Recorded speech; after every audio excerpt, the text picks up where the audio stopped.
Roar! Ew.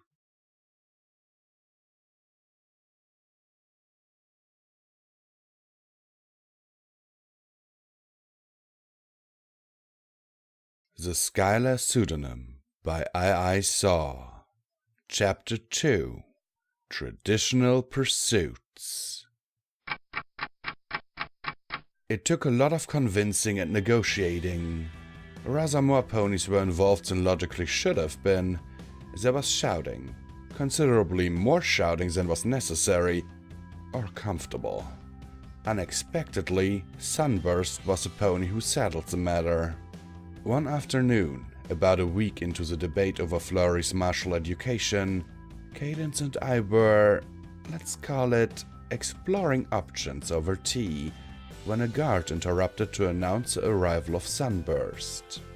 As Flurry's crystaller, he absolutely had the right to be part of the discussions, but I was not looking forward to yet another point of view being thrown into the already overcomplicated and continuous mix. It turned out that what he had to contribute was purely practical. "Flurry is affecting the heart, and not in a good way," he said bluntly as he entered the room. I looked up from my notes. "She's not going to break it again, is she?" "It might be better if she did," he replied. "As it is, her emotional turmoil is feeding into the Pax Equestria spell.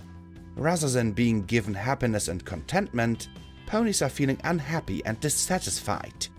Whenever Flurry Heart throws a tantrum, actual fights break out."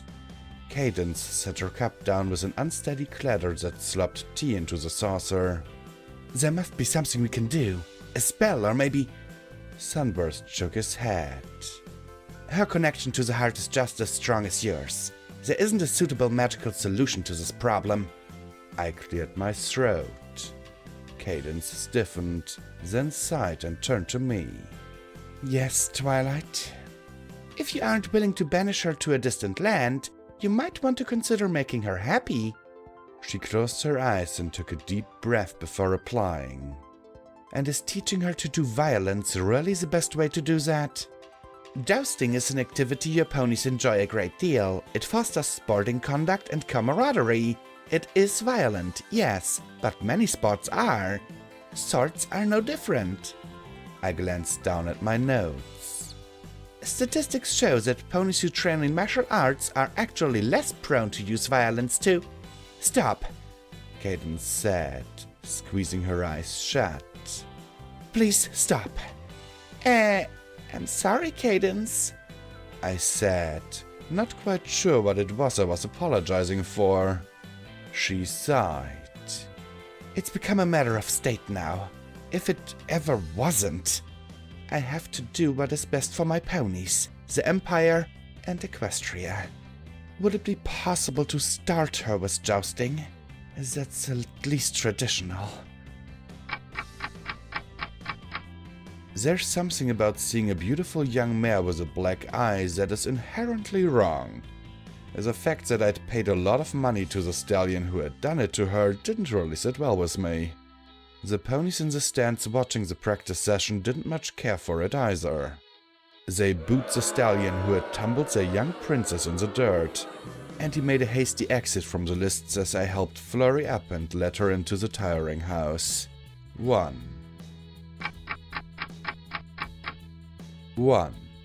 For those not native to the Crystal Empire and unfamiliar with the sport, the lists is the ground separated by the central barrier where ponies make their lance passes. It is a single place, despite the word appearing to be plural. A tiring house is an enclosed shed at both ends of the lists where opponents put on their armor and equipment. "It's okay, I know what I did wrong," Flurry told me while I applied palliative and healing spells to her swollen eye. "I was too concerned with getting in my hit in. I got overconfident. Defending my chest with my face wasn't such a good idea either." I nodded. "You're so tall, a lot of the standard techniques don't work very well for you." She chuckled. "I've been doing okay up until today." I sighed. It was time to tell her. That's mainly because your opponents have been holding back, if only subconsciously. What? I promised Bonperser 5,000 bits if he knocked you on your rump. I had to pick him because any crystal pony would have thrown the money back in my face. She stared at me in surprise for a long while, and then her expression hardened. That was the moment I'd been dreading. It happens to every student of any serious martial art. The moment when they realize that despite all the moons of hard work they've put in, they're still years away from mastery. That realization usually goes one of two ways. I held my breath. Alright then.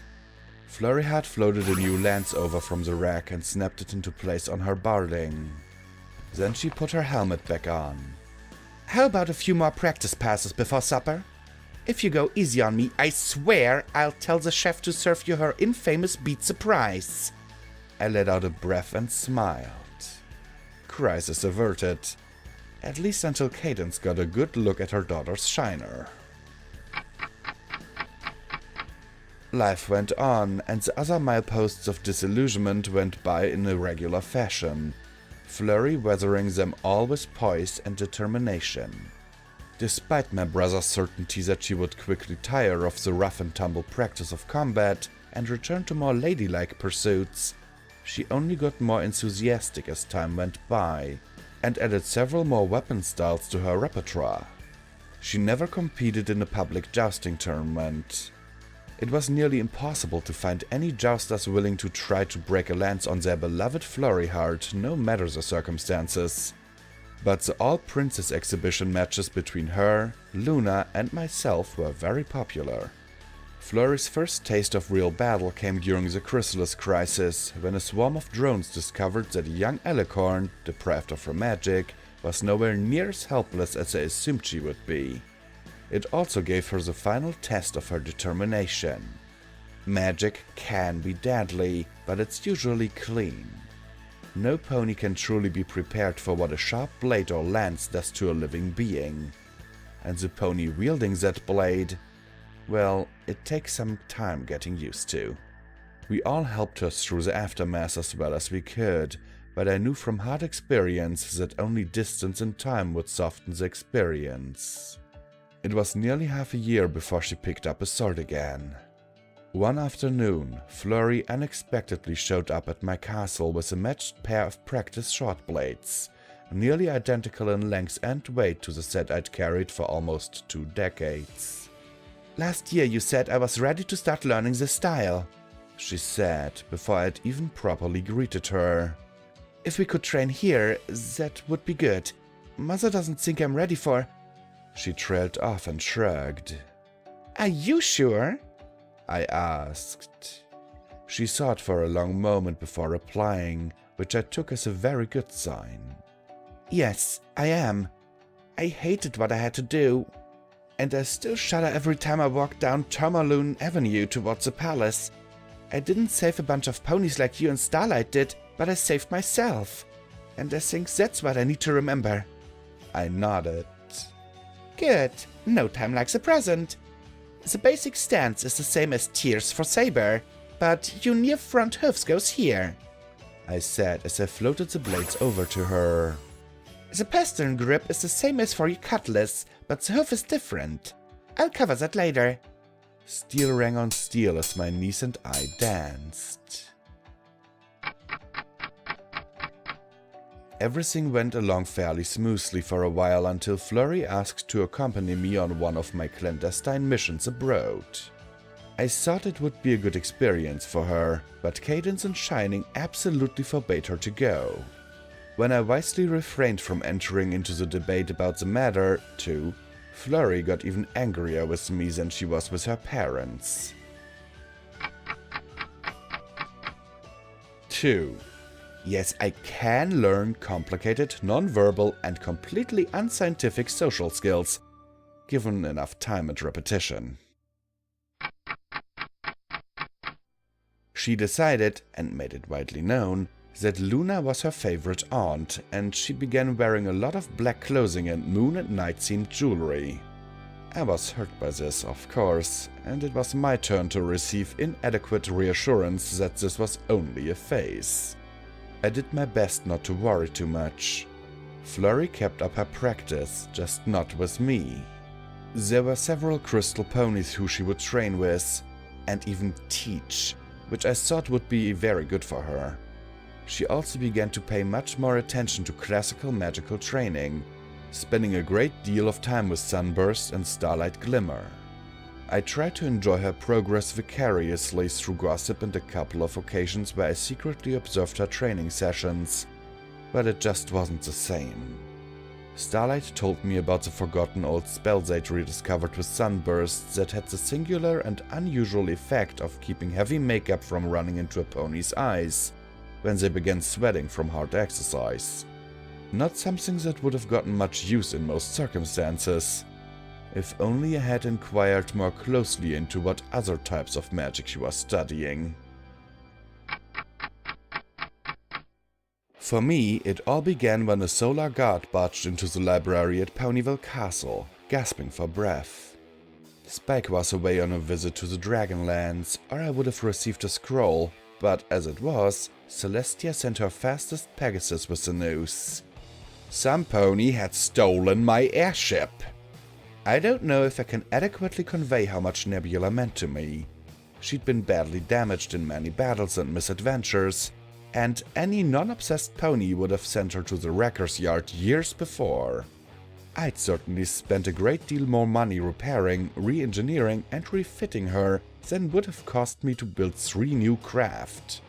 My castle in Ponyville had become as comfortable and pleasant a place to live as can be imagined, but Nebula was even more than a home to me.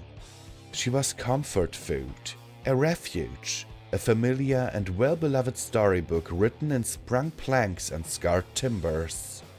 Am I being ridiculously sentimental? Perhaps, but that's the reality of my feelings, and so, even though it's understandable, I'm rather ashamed of my initial reaction to the guard's news. What? The reflexive magical energy that surged into my horn leaked all over the place, throwing sparks and scattering my books and papers across the floor. Arcs of mana snapped and crackled from the ends of my mane and tail, and I'm sure I frightened the poor Pegasus half to death. He barely showed a reaction though. Celestia's elite aren't chosen for how good they look in their armor. He calmly adjusted his helmet from where the royal voice had blown it askew, and went on with his message. It happened yesterday evening, Your Highness. A small group of ponies arrived at the Canterlot Yards just before they locked the gates for the night. The thieves told the pony on duty that they were a delivery crew, and that you'd sent them to pick up the ship and fly it here. They even made the payment on the new equipment and rudder repair. I calmed down a bit as he spoke, but I was still barely in control of myself. And the yard just gave her over to these ponies? The Pegasus pulled a roll of paper out of his saddle and offered it to me. They had convincing paperwork and what appeared to be your signature and seal. Sure enough, the scroll looked perfectly authentic.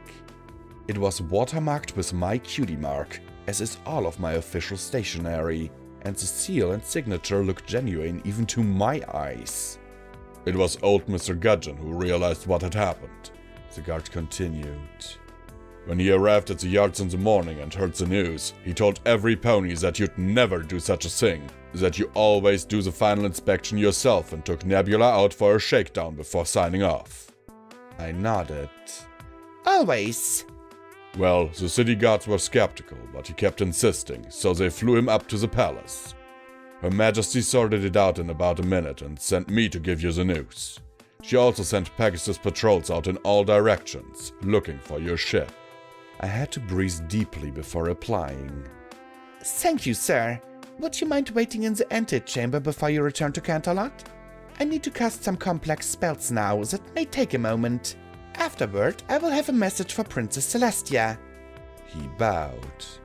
Of course, Your Highness.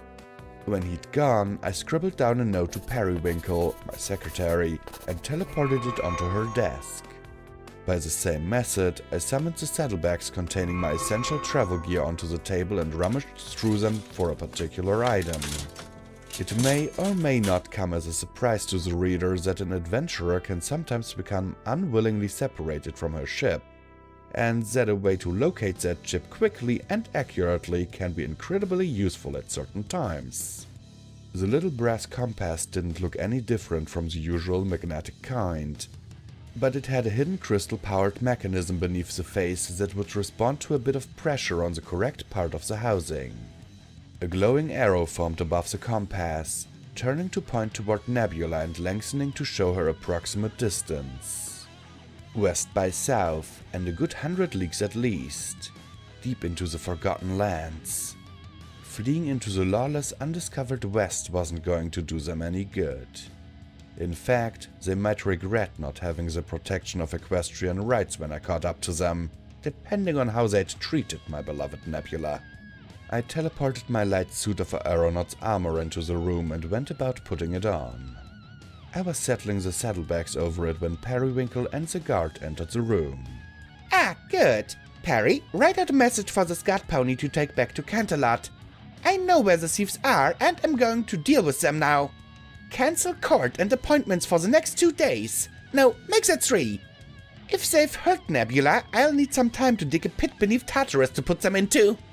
Periwinkle took it in stride, but the guard's eyes widened just a bit, because he didn't know if I was kidding or not. I wasn't.